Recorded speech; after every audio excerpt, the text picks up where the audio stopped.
Praise the Lord! Magandang hapon po sa bawat isa. Sa lahat po ng naaabot ng mikropono na ito, isang magandang hapon po sa bawat isa sa inyo, saan man kayo nakaupo, nakatayo. Kayo po ay aming inaanyayahan muli para tayo po ay makinig sa salita ng Panginoon sa hapong ito. Sapagkat mahalaga po ang salita ng Panginoon. Siya po ang nagbibigay buhay sa ating pang-espiritual na buhay. Kaya po kami ay naririto upang ibahagi sa inyo ang magandang balita tungkol sa salita ng Panginoon. At bago po tayo magpatuloy, tayo po muna ay manalangin. Maraming salamat o Diyos sa oras na ito.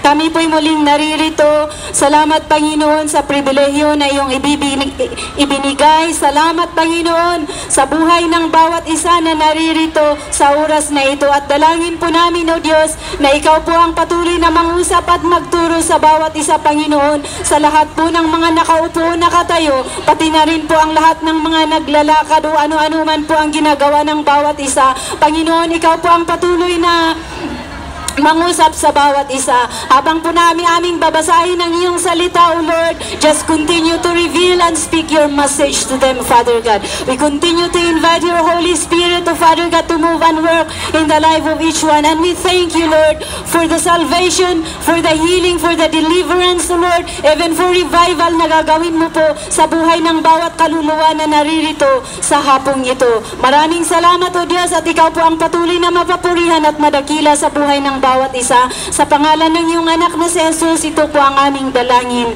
Amen. Hallelujah. So sa hapong ito ay gusto ko pong ibahagi ang isang kwento na matutagpuan po sa aklat ng Lucas Kapitulo 15, magsimula po sa versikulo 11. In the book of Luke chapter 11, kung meron po tayong mga Luke chapter 11 Luke chapter 15 verse 11. So siguro meron sa atin yung nakaranas na nawalan o kaya you have lost something. O tingnan ninyo nung nakaraang linggo. Yung dalawang Pilipina na nawala sa gubat. At mabuti at sila po ay nakita. Nakauwi na sila ngayon sa Pilipinas. Kaya purihin ang Panginoon. At kung kayo ay merong nawala sa inyo, yung talagang siguro lalong-lalo na kapag mahalagang bagay, sigurado hanapin ninyo hanggang sa mahanap ninyo kung ano po yung nawala sa inyo. At syempre, kapag kung nahanap na ninyo, siguro ang saya-saya ninyo.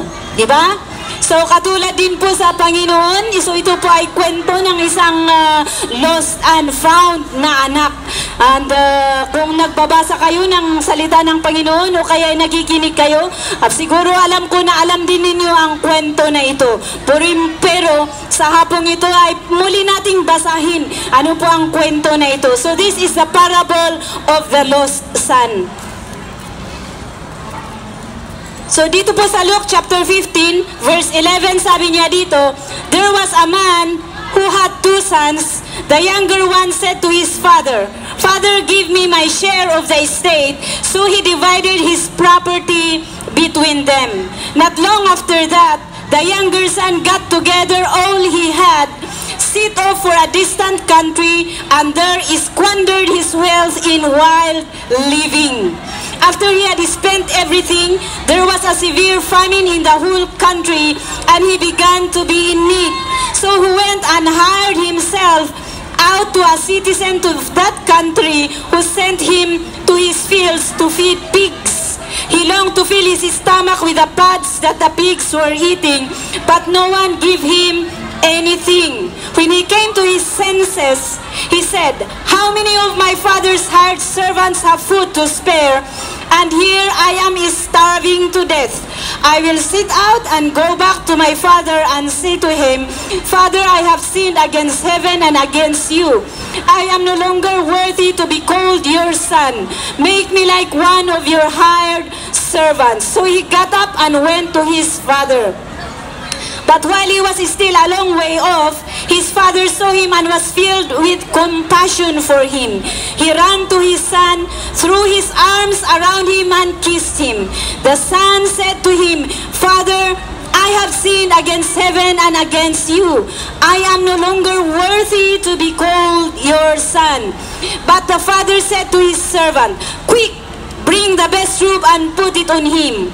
Put a ring on his finger and sandals on his feet.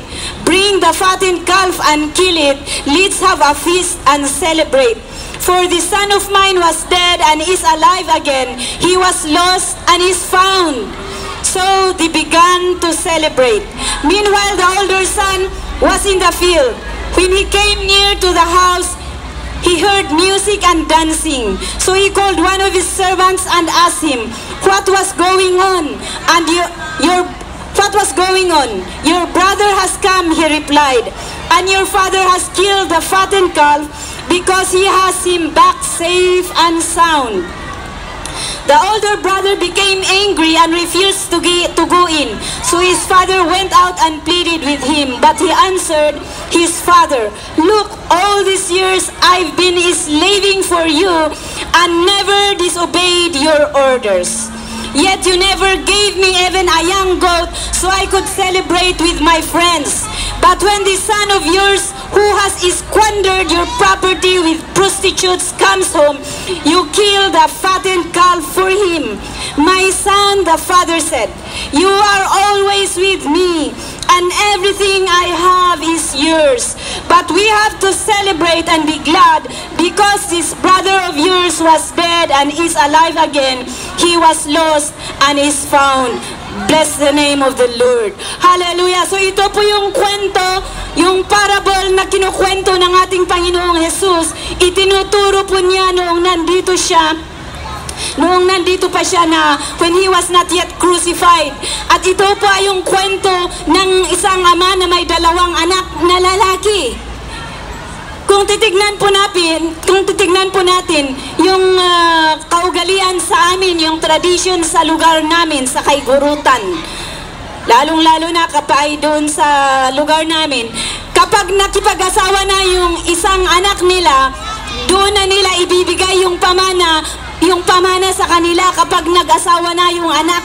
So kapag hindi ka pa nag-asawa, ibig sabihin, kapag single ka pa, hindi mo makukuha yung pamana mo unless kung namatay na yung mga magulang mo. O kung ikaw ay nag-asawa, yun na, doon na ibibigay para meron silang pagsisimulan na panghanap buhay kasi magkakaroon na sila ng isang pamilya. So doon na ibibigay ang kanilang pamana. Pero itong isang ama na ito, yung dalawa niyang anak, ito yung panganay at saka yung bunso. So, it's the older one and the younger one. But this din younger one, itong bunso na ito, siya po ang pumunta sa kanyang ama at sinabi, ibibigay mo, gusto kong kunin yung pamana mo sa akin. Parang itinakwil na niya ang kanyang ama sa ganung na kanyang ginawa. Yung parang binaliwala niya, hindi niya nirespeto sapagkat buhay pa ang kanyang ama. Hindi pa siya naman nagkaroon ng pamilya, pero kinuha na niya ang kanyang pamana. But then, the father gave it, ibinigay ng ama. The father gave his inheritance. At ano po, hinati ng ama ang inheritance sa kanilang dalawang anak. So this father divided the inheritance between the two of his sons. But then this younger son, ano po ang kanyang ginawa? He went to a far country and squandered his wealth to wild living. Ano po ang kanyang ginawa? Sa pamana o sa kanyang niya na ibinigay ng kanyang ama sa kanya, he squandered kung saan-saan po niya ginamit. So, nagbabayi siguro, naginom, nagsugal, even siguro lahat ng mga bisyo ginawa na niya. So, all the vices maybe he did. At dito sabi niya pa yung panganay, sabi niya, he squandered, ginamit niya sa mga prostitutes. So, kung saan-saan niya ginamit yung pamana, hindi niya ginamit ng wasto. And then, during that time, nung nandun siya, nagkaroon ng famine sa lugar kung nasaan siya. So, dahil naubos na yung kayamanan niya, nawalan na siya ng... wala na siya ng pera, naubusan na siya. So, ano ang kanyang ginawa ay kailangan ko ng magtrabaho. And ano ang ginawa niya? Pumunta siya, naghanap ng trabaho. At ang nahanapan niyang trabaho is mag-alaga ng baboy, magpakain ng baboy. Subalit siya at pinapakain niya ang mga baboy, wala siyang pagkain. Kaya dahil gutom na siya, ano ang kanyang kinakain? Yung leftover na ipinapakain niya sa mga baboy, yun din po ang kanyang kinakain. At doon na siya nag-realize, doon na siya nag-isip-isip, sabi niya, ay nagkulang ako ay nagkasala. Dahil napag-isip na niya, sabi niya, kung yung aking ama meron siyang mga alagad at maganda ang kanilang kalagayan, sila ay napapakain ng wasto. Pero ako rito, wala akong makain, ako'y gutom. Kaya ang sinabi niya sa kanyang sarili, ako'y babalik sa aking ama at sasabihin ko sa aking ama, hindi ako karapat dapat na iyong anak. Subalit gusto kong iyong maging alagad. So siya po ay nagpakumbaba, na-realize niya ang kanyang mga kasalanan, ang kanyang mga ginawa. Andoon na po siya, sinabi niya, napag-isip-isip niya at nag-action, gumawa siya ng action, bumalik siya sa puder ng kanyang ama. So he went back to his father. At nung nakita siya, malayo pa man siya, nakita siya ng kanyang ama, dinali-dali niyang pumunta sa kanyang anak. So, he went and hugged his son. Siyempre, nakita na niya ang kanyang pinakamamahal na anak. Kaya nga sabi ko kanina, kung ikaw ang nawalan, at kapag natagpuan mo yung nawala, yung nawala sa'yo, siguro ang saya-saya mo din, di ba? If you have lost anything and you have found the one that you lost, you are very happy and you want to celebrate. So that is the same in this story. That because of this father, he found his son. The son came back and he was so very happy. He was so very excited. Kaya nung sabi ng kanyang anak sa kanya, when the son said, I am no longer worthy to be called your son. I have sinned against you and against heaven. Na-realize niya that he have sinned against his father and against the Lord. So napag-isip-isip niya, nagkasala siya, yung kasalanan niya, doon yung panagpapakumbaba niya. Pero sabi ng kanyang ama sa kanyang alagad, quick, dalhin ninyo at suotan ninyo siya. Yung the best robe, isuot ninyo sa kanya. Even maglagay din kayo ng sandal sa kanyang paa and then put a ring on his finger. So ganun po yung pagmamahal ng ating Ama na nasa langit, kapatid, kaibigan, saan ka man naroroon. Maaring ikaw din po, ito po yung picture ng nawawalang anak. Maaring ikaw ay nandyan, ikaw ay parang isang tupa na naligaw o nawala. You are being lost. Kung ano-ano ang iyong ginagawa. Ito po yung parang tawag ng ating Panginoon sa atin. Na-realize po natin, tignan po natin ang ating buhay sa oras na ito. Ano po yung kalagayan mo, yung lahat ng ginagawa mo, baka hindi na kaya sa Panginoon.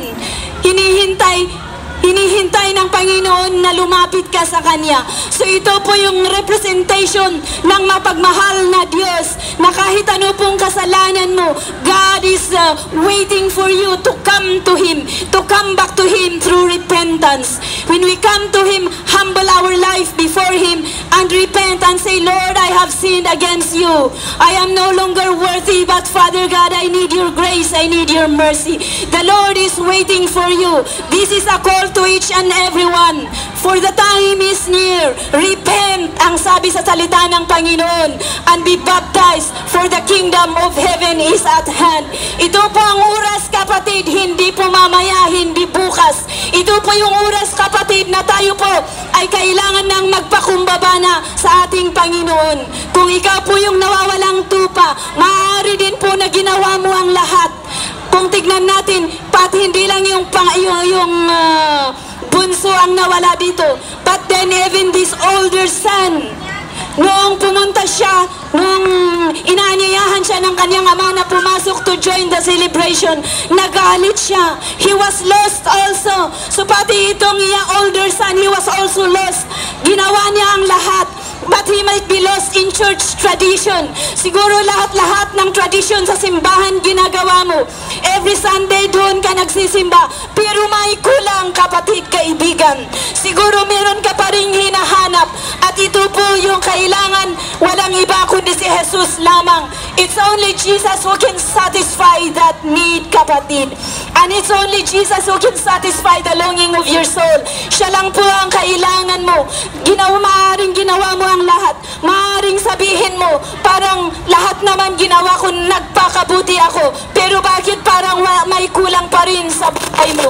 thing is you need Jesus Christ. You are also being lost sa lahat-lahat na akala mo yung kabutihan na ginagawa mo makapagliligtas sa'yo. Pero kapatid, sinasabi ko sa inyo, it is only the grace of the Lord that can save you. Your works cannot save you kung wala kang pananampalataya, kapatid. You need that faith. So ito po yung panawagan ng ating Panginoong Jesus sa atin. That for this story, He is displaying that God loves you. God loves kung ano po yung lahat-lahat, ano po yung mga kasalanan mo. Ikaw po ay tinatawag ng Panginoon sa oras na ito. Ikaw po ay tinatawag ng Panginoon sa oras na ito to come back to Him. To surrender your life to Him. Yung katulad ng ginawa ng bunso na ito na anak, na kung saan nag-realize siya at pumunta siya sa kanyang ama, nagpakumbaba,